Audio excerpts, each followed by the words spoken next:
नमस्कार, मैं जितेंद्र चतुर्वेदी। बात मध्य प्रदेश की करेंगे। वहां मतदान वगैरह हो चुका है और जो प्रतिशत है वो लोगों को चौंका रहा है और कौतूहल इसीलिए बढ़ा हुआ है कि वहां कमल खिलेगा या फिर कमलनाथ की बयार बहेगी। लेकिन हम लोग मध्य प्रदेश पर विस्तार से बात करें उससे पहले छत्तीसगढ़ की भी चर्चा कर लेते हैं, क्योंकि छत्तीसगढ़ को लेकर सामान्यतः ये माना जा रहा था कि वहां कांग्रेस की सरकार वापसी कर रही है। लेकिन क्या वाकई में ऐसा है? अब देखिए, ये जो सवाल है वो सवाल नाहक नहीं उठा। इस सवाल के उठने की वजह वो तमाम ओपिनियन पोल रहे जिसमें ये दिखाया गया कि किस तरीके से भाजपा का मत प्रतिशत जो है वहां बड़ी तेजी से जंप किया। यानी जो भाजपा 2018 में वहां 30-32% पर होती है, वो 10% का जंप लेती है और 41-42% पहुंच जाती है। इससे ये चर्चा वहां होने लगी और खास तौर से राजनीतिक गलियारों में भी ये बात चल पड़ी कि क्या छत्तीसगढ़ में कोई उलटफेर हो सकता है। हालांकि इस बात से इनकार किया जा रहा है कि नहीं, ऐसी कोई संभावना नहीं है। लेकिन दो तीन चीजें जो है वो छत्तीसगढ़ को लेकर सवाल पैदा करती हैं। पहला तो ये कि जिस तरह से आप ये कहें कि चुनाव से ठीक पहले भूपेश बघेल को लेकर तमाम तरह की चीजें सामने आई, उनके ऊपर कई तरह के आरोप लगे। एक वो, दूसरा जो ये कहा जा रहा है कि भूपेश बघेल खास तौर पर अपने ही समाज के नेता बनकर रह गए और इससे पहले 2018 में स्थिति परिस्थिति अलग थी। और उसका एक कारण यह भी था कि वहां पर भूपेश बघेल और टीएस देवसिंह की जोड़ी थी और जो आप ये कहें कि सर्व समाज उनके साथ खड़ा नजर आ रहा था और भाजपा से उसकी एक नाराजगी थी। तो 2018 से अलग ये 23 का चुनाव माना जा रहा है और उसका कारण ही यही है कि पहले ये जोड़ी थी, अब इस जोड़ी में अलगाव है। तो क्या सरगुजा के इलाके में भी कुछ बड़ा उलटफेर होगा? और फिर जैसा कि हमने पहले कहा कि ये वर्ग विशेष के नेता बनकर रह गए भूपेश बघेल, और जो आप ये कहें कि साहू समाज जिसे कहा जा रहा था कि वो 2018 में भाजपा से खिसक गया था, उसको लेकर ये चर्चा है कि वो दरअसल इस बार फिर शिफ्ट हो गया। तो ऐसी परिस्थिति में ये माना जा रहा है कि छत्तीसगढ़ में भी बड़ा भारी उलटफेर हो सकता है। जो तमाम आकलन है और उस आकलन में जो जातीय समीकरण है एक, और दूसरा जिस तरीके से भाजपा के मत प्रतिशत में जंप दिख रहा है, और तीसरा कांग्रेस के भीतर जो कांग्रेस का घर है उसमें जिस तरह से दो फाड़ है, ये तीन बातें जो हैं वो इस ओर संकेत कर रही हैं कि वहां कमल खिल सकता है। अब अगर बात हम करें मध्य प्रदेश की, जिसको लेकर सबसे ज्यादा चर्चा हुई और तमाम बड़े बड़े आप ये कहें कि मठाधीश, बड़े बड़े पत्रकार सब मध्य प्रदेश में उतर गए ये जानने समझने के लिए कि इस बार की बयार किधर बह रही है। और जो लोग जमीन पे गए उन लोगों ने दो तीन चीजें तो बड़ी साफ बताई। पहला, लाडली योजना का बड़ा असर है और ये गेम चेंजर साबित हो सकती है। दूसरी चीज कि शिवराज सिंह चौहान को लेकर कोई नाराजगी नहीं है, जमीन पर कोई सत्ता विरोधी लहर नहीं दिखाई दे रही है। जो कुछ नजर आ रहा है वो नजर आ रहा है स्थानीय विधायक को लेकर, यानी मुख्यमंत्री के खिलाफ इस तरह कुछ नहीं कि नहीं इस बार इनको उठाकर फेंकी देना है।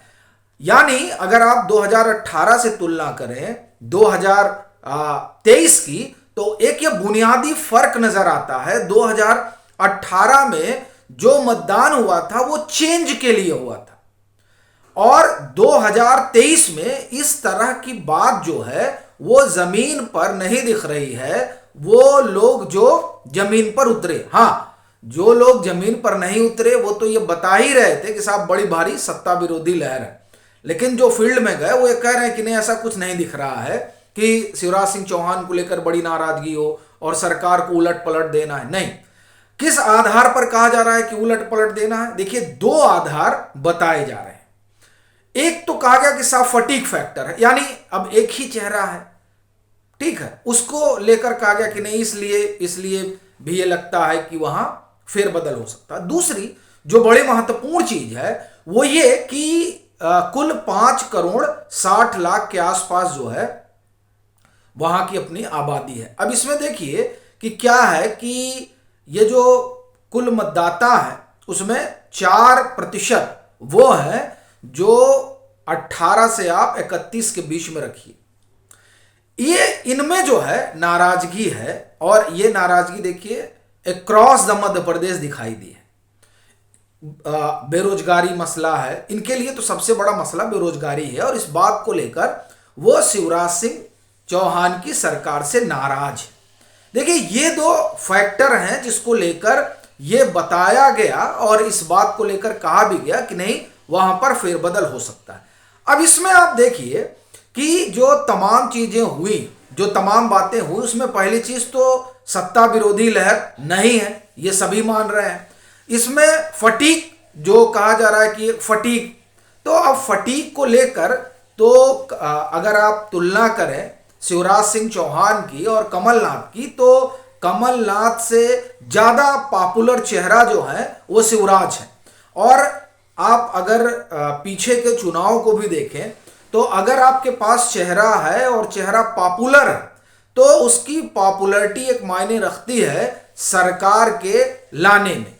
अब उसमें एक प्रश्न ये भी उठेगा कि नहीं देखिए वहां तो शिवराज सिंह चौहान को जो है वो किनारे कर दिया गया था और पूरा जो सेंट्रल लीडरशिप है उसने अपने हाथ में चुनाव लिया, और ये एक तरह से मैसेज दिया गया कि नहीं शिवराज सिंह चौहान जो है वो अभी हमारा चेहरा है, लेकिन मुख्यमंत्री कौन होगा ये भी तय नहीं है, और इसीलिए जो है केंद्रीय मंत्रियों को भी उतार दिया गया।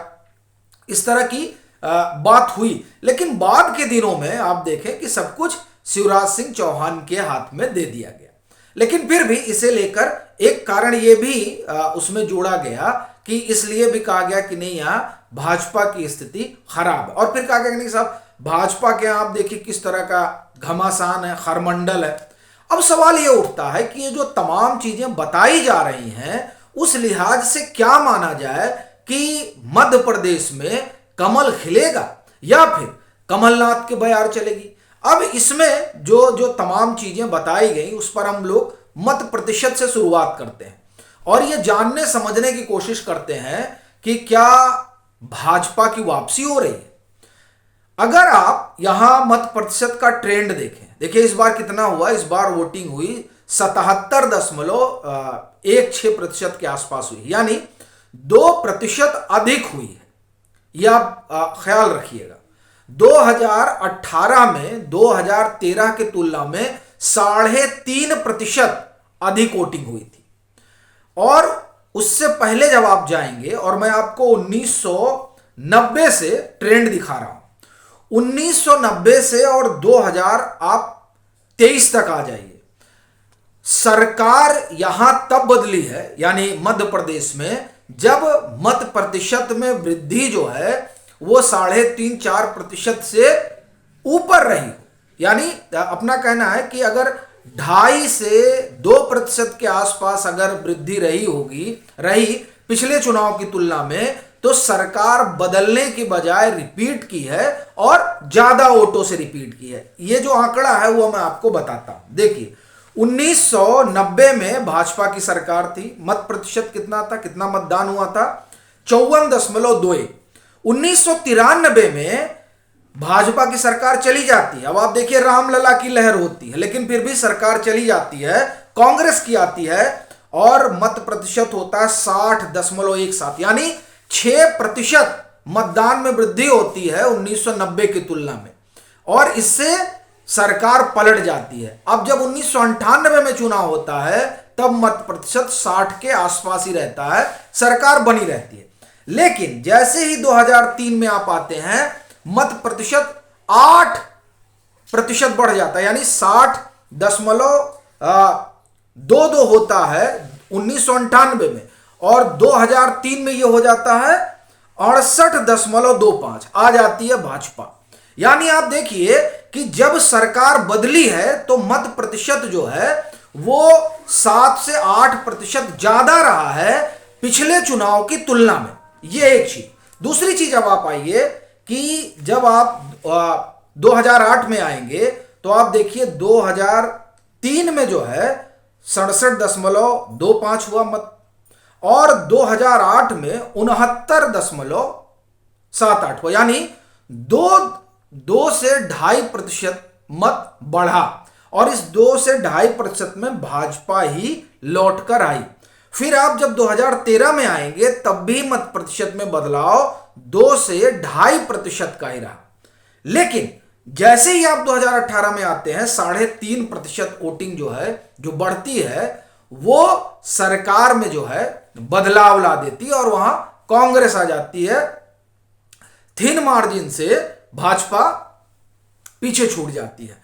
अब आप देखिए कि इस तरह से अगर आप 2090 से इतिहास देखें, माफ करिए 1990 से इतिहास देखें, तो 1990 में जब भाजपा और 93 में जब कांग्रेस आती है तब मत प्रतिशत जहां 54 होता है वो 60 चला जाता है। और इसी तरह से जब 2003 में बदलाव होता है तो मत प्रतिशत जहां 1998 में 60.22 रहता है वो 2003 में आकर 67 हो जाता है। यहां 7% बढ़ा, सरकार बदल गई। और जब आप 2018 में आते हैं तो बढ़ोतरी जो है वो 3.5% अधिक मत हो जाती है। 2013 की तुलना में सरकार बदल जाती है, थिन मार्जिन से भाजपा पीछे रह जाती है। अब जब आप 2023 में खड़े हैं तब क्या स्थिति बन रही है? स्थिति यह बन रही है कि फिर 2% के आसपास मत बढ़ा है। अब 2% के आसपास मत बढ़ा है तो इसे किस तरीके से देखा जाए? अब आप अगर इसकी तुलना 2018 से करें तो 2018 से 2% बढ़ा, तो यानी यहां पर कोई बड़ा भारी जो है उलटफेर होता नहीं दिखाई दे रहा है, एक बात। दूसरी बात, आप देखें कि ये जो ग्वालियर चंबल वाला इलाका है जिसको लेकर ये कहा जा रहा था कि यहां पर बड़ा भारी उलटफेर इस बार भी होगा, वो उलटफेर होगा लेकिन भाजपा के संदर्भ में होता दिखाई दे रहा है। दूसरी चीज, मालवा निवाड़ इलाके में अगर आप 2018 का चुनाव देखें तो वहां भाजपा को नुकसान हुआ था। 38 सीटों के आसपास कांग्रेस को मिला था और 28 सीटों के आसपास भाजपा को मिला था। कहा जा रहा है कि आंकड़ा उलटने जा रहा है। और इसमें जो सबसे बड़ी चीज दिखाई दे रही है वो ये कि 2018 में 52 सीटें ऐसी थीं जहां महिलाओं का मत प्रतिशत बहुत ज्यादा था।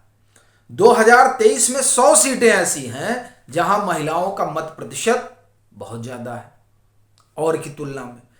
अब ये जो तमाम बातें हैं ये दरअसल इस ओर संकेत कर रही हैं कि कमल के खिलने की जो है वो संभावना बड़ी प्रबल है, एक बात। दूसरी बात आप देखिए कि ये इसलिए भी कहा जा रहा है कि महज फटीक फैक्टर पे, मतलब शिवराज का ही चेहरा है, महज इस बात पे सरकार को बदलने का आकलन किया जा रहा है।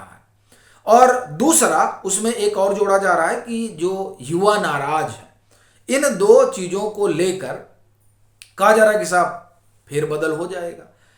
लेकिन जब जो लोग वहां हैं यानी जो गए वो खुद ये मान रहे हैं कि सरकार के खिलाफ यानी शिवराज सिंह चौहान के खिलाफ नाराजगी नहीं, तो ऐसी स्थिति में जब नाराजगी नहीं है तो क्या महज फटीक फैक्टर पर ही सरकार बदल दी जाएगी, वो भी तब जबकि लाभार्थी का जो एक वर्ग तैयार हुआ है उसकी बड़ी महत्वपूर्ण भूमिका अब हो रही है चुनाव के हराने और जिताने में।